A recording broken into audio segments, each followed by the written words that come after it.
Hello दोस्तों, स्वागत है आप सभी का हमारा आज के इस नए वीडियो में। आज हम आरआरबी टेक्नीशियन के लिए कुछ इंपॉर्टेंट प्रश्न आपके सामने लेकर आए हैं। प्रत्येक प्रश्न में आपको मैं 5 सेकंड का समय दूंगा, जिसमें आपको अपना सही आंसर चूज़ करके कमेंट बॉक्स में बताना होगा। तो चलिए वीडियो को आगे बढ़ाते हैं और आपके सामने पहला प्रश्न जो कि है, फर्मी वह मात्रक है जो व्यक्त करती है। फर्मी किस चीज़ को व्यक्त करती है वो आपको बताना है। ऑप्शन ए संवेग, ऑप्शन बी ऊर्जा, ऑप्शन सी आवेग और ऑप्शन डी लंबाई। तो चलिए मैं आपके लिए टाइमर ऑन कर देता हूं, आप लोग सही आंसर देने का प्रयास कीजिए। आप लोग के लिए टाइमर मैं ऑन कर दिया हूं और प्रत्येक प्रश्न में आपको 5 सेकंड का समय दूंगा। तो चलिए 5 सेकंड आपके सामने हो गया है और इसका सही आंसर जो कि होने वाला है ऑप्शन डी लंबाई। फर्मी किसका मात्रक है? लंबाई का। चलिए नेक्स्ट प्रश्न की ओर चलते हैं और अगला प्रश्न है प्रकाश वर्ष है। प्रकाश वर्ष क्या है ये आपको बताना है। चलिए मैं आपको ये टाइमर जो कि बगल कर देता हूँ, यहाँ पर अगर नज़र आए तो बढ़िया बात है।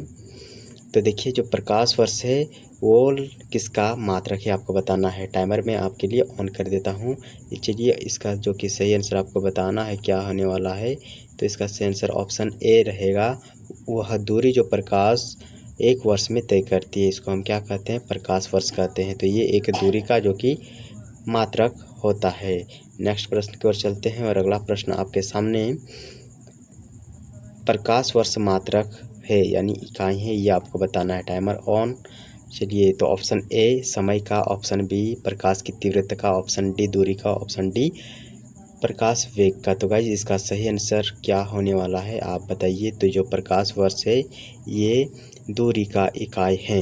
नेक्स्ट प्रश्न की ओर चलते हैं और अगला प्रश्न आपके सामने प्रकाश वर्ष इकाई है। तो मल्टीपल प्रश्न इसी से रिलेटेड हमें देखने को मिल रहा है, तो इसका आपको जल्दी बता देना चाहिए। इसमें आपको 5 सेकंड का भी समय काफ़ी ज़्यादा हो जाएगा। तो प्रकाश वर्ष किसका मात्रक है? ऑब्वियसली ये दूरी का इकाई है।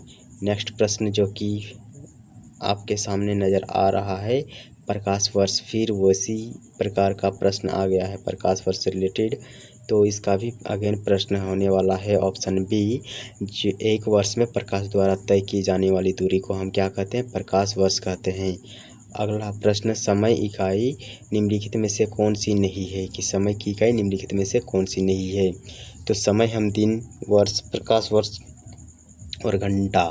तो गाइज इसका जो कि सही आंसर आपको बताना है प्रकाश वर्ष। अभी हम लोगों ने देखा कि ये दूरी का ऐसा ही मात्रक होता है, ऐसा ही मात्रक नहीं मात्रक होता है।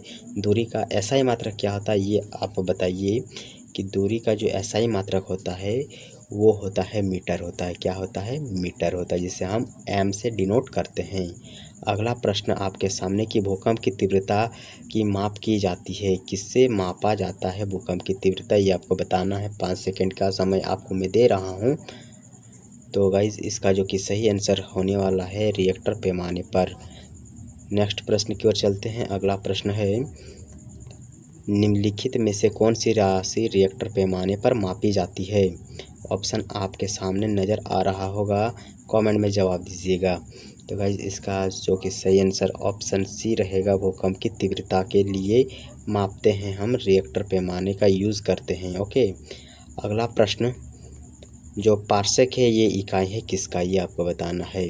तो जो पार्सेक है ये किसका इकाई है? दूरी का, समय का, प्रकाश की चमक का या चुंबकीय बल का। तो गाइज इसका जो कि सही आंसर होगा ऑप्शन डी दूरी का। अगला प्रश्न आपके सामने है पार्सेक मात्रक है।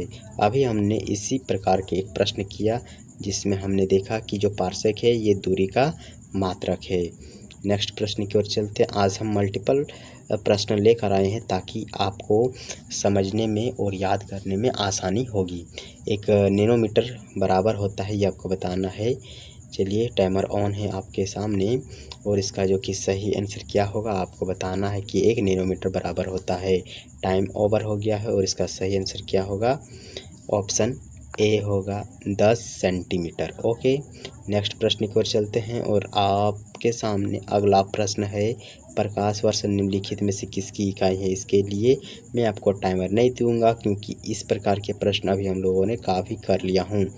अगला प्रश्न प्रकाश वर्ष होता है, फिर से उसी प्रकार का प्रश्न घुमाकर हमें पूछा है, तो इसके लिए भी मैं आपको टाइमर नहीं दूंगा। और ये आपको याद हो गया होगा कि एक वर्ष में सूर्य का प्रकाश कितनी दूरी तय करती है, वही प्रकाश वर्ष कहलाता है। प्रकाश द्वारा एक वर्ष में चली गई दूरी को हम प्रकाश वर्ष कहते हैं। प्रकाश वर्ष इकाई है किसका, समय का, दूरी का, आयु का या प्रकाश की तीव्रता का। तो गाइस दूरी का, ठीक है। अगला प्रश्न, एक पारसेक जो होता है वो तारे संबंधित दूरी मापने का मात्रक बराबर होता है। तो ये आपको बताना है कि इसका सही आंसर क्या होगा। चलिए मैं आपके लिए टाइमर को ऑन कर देता हूँ और ओके, हाँ, और इसका सही आंसर क्या होगा आपको बताना है। चलिए टाइमर ऑन कर देता हूँ आपके सामने, और इसका जो कि सही आंसर ऑप्शन ए रहेगा, 3.25 प्रकाश वर्ष होता है। नेक्स्ट प्रश्न की ओर चलते हैं, और अगला प्रश्न, एक जो पिकोग्राम होता है वो किसके बराबर होता है, ये आपको बताना है। टाइमर ऑन आपके लिए, ताकि आप एग्ज़ाम में अपने समय सीमा के अंदर प्रश्नों को करने में सक्षम रहेंगे।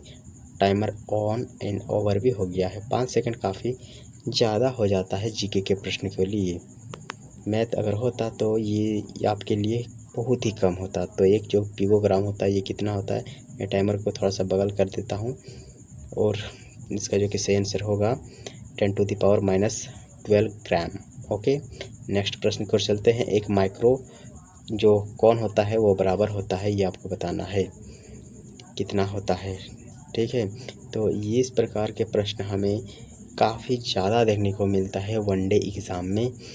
तो ये सब आपको रट लेना चाहिए कि एक जो माइक्रो कौन होता है वो बराबर होता है 1/1000 mm यानी मिलीमीटर की। ओके, नेक्स्ट प्रश्न की ओर चलते हैं। टाइमर की ज़रूरत मेरे ख्याल से आप लोग को नहीं होगा क्योंकि आप सब काफ़ी इंटेलिजेंट बच्चे हैं।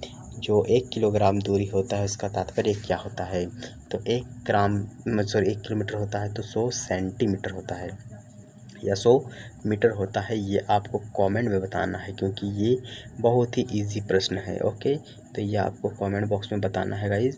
तो चलिए अगला प्रश्न की ओर चलते हैं, ये आपको बताना है। वैसे तो आपको मेरे ख्याल से प्रश्न का आंसर शो हो गया होगा क्योंकि इसके नीचे प्रश्न का जो आंसर होता है वो हम लगा कर लाते हैं। एक जो नैनोग्राम होता है, नैनोमीटर होता है, वो कितने के बराबर होता है ये आपको बताना है। तो इसलिए मैं इसको टाइमर को फ़िलहाल हटा ही देता हूँ यहाँ से। जब बड़ा वीडियो होगा तब हम लेकर आएंगे। जो 1 नैनोग्राम होता है, नैनोमीटर होता है, वो 100 मीटर के बराबर होता है। ओके, नेक्स्ट प्रश्न, लंबाई की सबसे छोटी इकाई कौन सी है। तो आपने माइक्रो, नैनो एवं फर्मी सुना होगा। तो माइक्रो बड़ा है कि नैनो बड़ा है, ये आपको बताना है, माइक्रो या नैनो। तो माइक्रो सबसे छोटा होता है, माइक्रो सबसे छोटा होता है। ओके, नेक्स्ट प्रश्न की ओर चलते हैं कि जो कार्य का मात्रक होता है ये आपको बताना है। तो इसमें आप एलिमिनेशन मेथड का यूज़ कर सकते हैं। न्यूटन जो कि बल का मात्रक होता है, और जूल कार्य का, वॉट किसका होता है, पावर का, और डाइन किसका होता है, बल का होता है। सीजीएस मात्रक होता है। और रिएक्टर पैमाने मापने के लिए किसका प्रयोग करते हैं ये आपको बताना है। तो अभी हमने देखा कि भूकंप की तीव्रता मापने के लिए हम रिएक्टर पैमाने का उपयोग करते हैं। तो ये प्रश्न अभी हम लोग ऊपर कर आए हैं। डेसिबल इकाई का प्रयोग किसके मापने में होता है वो आपको बताना है। तो जो डेसिमल होता है ये किसकी माप के लिए किया जाता है। 1 डेसिमल आपने सुना होगा, 2 डेसिबल सुना होगा। तो ये तो प्रकाश का वेग होगा नहीं, प्रकाश की तीव्रता, ध्वनि की तीव्रता, ये आपको जल्दी बताना है कि इसका सही आंसर क्या होगा। तो इसका जो कि सही आंसर ऑप्शन सी रहेगा, ध्वनि की तीव्रता डेसिबल में नापते हैं। और निम्नलिखित में से जो एसआई यूनिट में कौन से सही सुमेलित नहीं है, ये यानी एसआई यूनिट दिया गया है, इधर एसआई यूनिट दिया गया है, और ये किसका एसआई यूनिट होता है ये आपको बताना है। सही सुमेलित है तो बल जो कि न्यूटन का एसआई मात्रक होता है ये सही है। कार्य जूल का होता है, ये गलत दिया हुआ है। जो ऑप्शन डी है ये गलत दिया हुआ है। अगला प्रश्न है कि इलेक्ट्रॉन वोल्ट इकाई होता है, किसका होता है इलेक्ट्रॉन वोल्ट इकाई, ये आपको बताना है।